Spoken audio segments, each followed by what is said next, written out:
It was brilliantly delivered, and as usual, we were given the Peter Ash story of passion and emotion that touches all of us. We are now going to shift gears into the spontaneity of table topics. We all know what that is. And here to run table topics, please give a warm welcome to Harvey Fisher. Harvey, will you come up?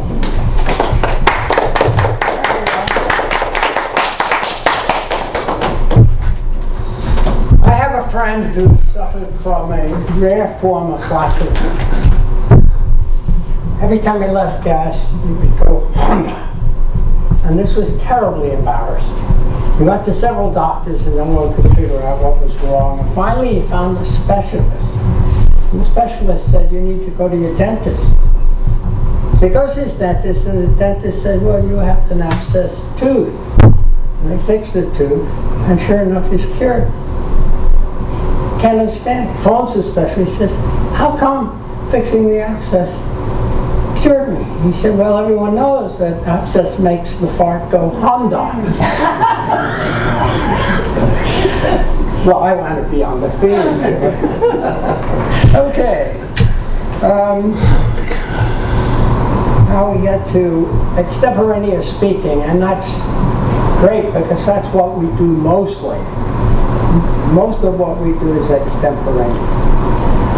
So I have some questions along the lines of the theme, and Romero? What do you mean?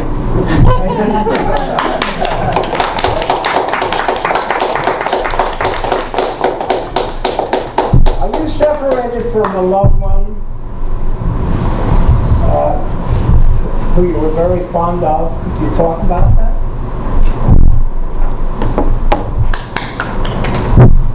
Hello everyone. This is a very tough question. And actually I have a hard time to open up when it comes to those deep feelings. Actually I'm living with a person who I love dear right now, but we are in a relationship that is almost ending as a romantic relationship, but we love each other very much and we understand that we are very mature and that we have different goals in the future as being apart. And in my case I want to have children and she doesn't want to have children, and that is one of our biggest differences. And sometimes you have to,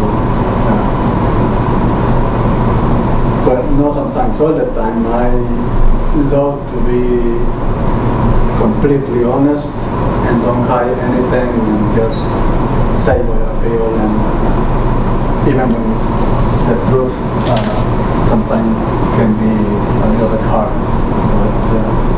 But I feel very grateful that we understand each other and that we love each other the way we are, even if we separate sometimes.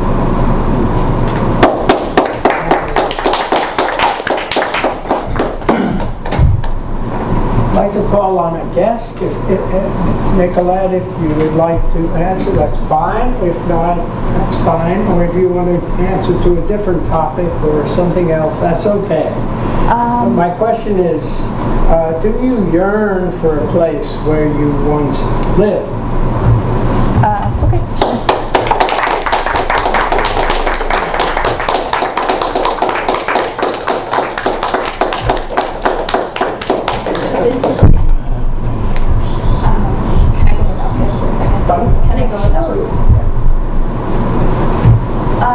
So the question was, do I yearn for a place that I once lived in? And I would say probably yes. When I graduated from college, I went to South Korea for a year and I taught English there. I was living in Incheon, which is like 25 minutes from Seoul. So I would go to Seoul basically all the time, every weekend, and sometimes during the week too. and I had a lot of fun there. I was eating Korean food all the time, which I loved. I'm very obsessed with Korean food, so I thought that was great. They had a lot of really good food for not expensive at all. It was like $5 for a great meal. I definitely really loved that, and I loved being around the Korean culture and getting to see Seoul all the time. So I would say, yeah, I would yearn to go back there and live there. I do have a lot of really fond memories from living there, and I still have friends that I keep in touch with, Korean friends who are there. So yeah, I definitely do have a place that I would yearn to go back and live in. It would probably be South Korea. So yeah.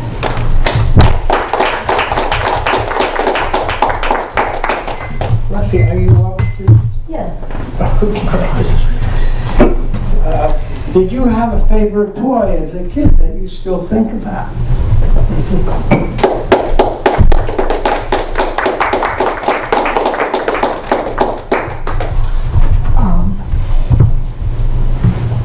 I had a toy that I hated, and I think about that.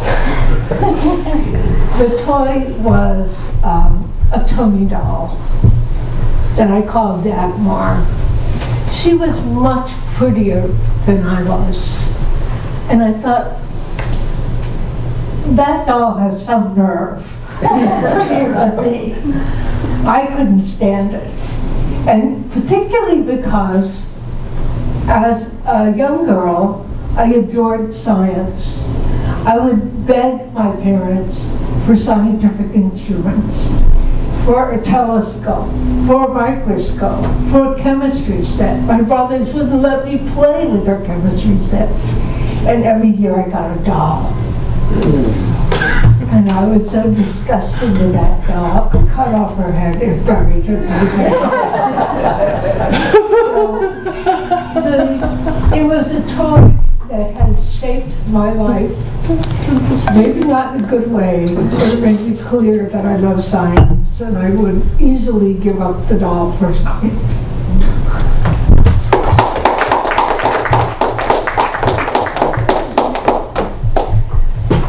Okay, Emily, are you working? Or No, it's okay. I want to make sure your club members have okay, I'm running out of people who do not have a role. Chris. Oh, yeah, I'm sorry, Chris.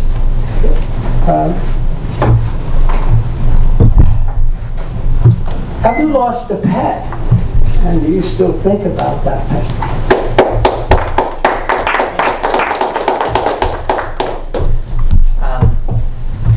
So I've actually never had much of a pet in my life. The most of a pet I've had is a frog that I've had for a couple months and then it died. So I'll talk instead about a hobby that I used to have that I no longer do that I miss, and it's rock climbing. And so first I want to say, I absolutely do think the absence makes the heart grow fonder. If you think about absence in terms of time passing. So for positive experiences, I've found that with time passing, it tends to shape the memory of that experience into one of warmth and gratitude. And then for negative experiences, time passing tends to lessen the harshness and the pain of the experience, and then even add some appreciation for just having the experience. So I used to be really into rock climbing, and I have a lot of fond memories of climbing the rocks and getting to the top and standing at the top of the cliff in triumph and looking out on the view, the beautiful view. For the few memories that I have of when I didn't get to the top, I still now have a sense of appreciation just for being able to climb and attempt getting to the top. Yeah, thanks. We have one more. Okay. Well, Judy, you had a small role, so can I call her?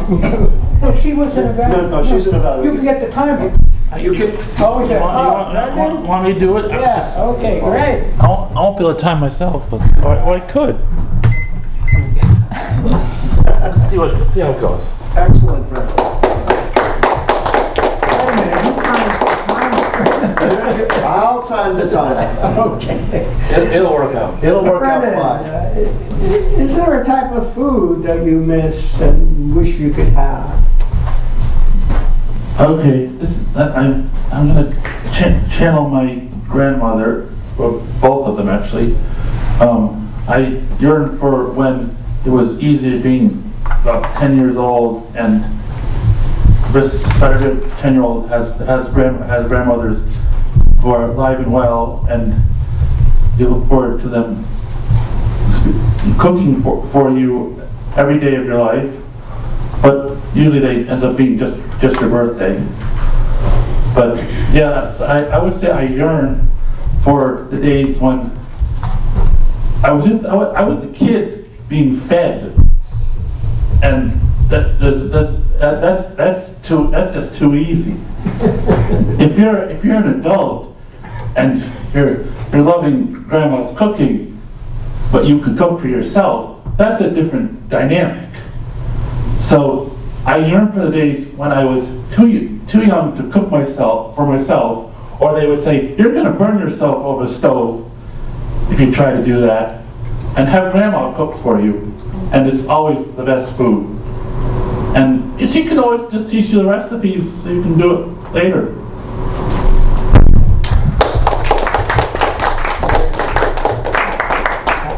Thank you for the question. A little do-si-do. Thank you, Harvey. Thank you, Brendan. Thank you, everyone, for this magnificent meeting of the spontaneity and the problem solving. We're now going to hear from Dinesh Chamadamata, and Dinesh is going to deliver his evaluation of Alex White. Dinesh?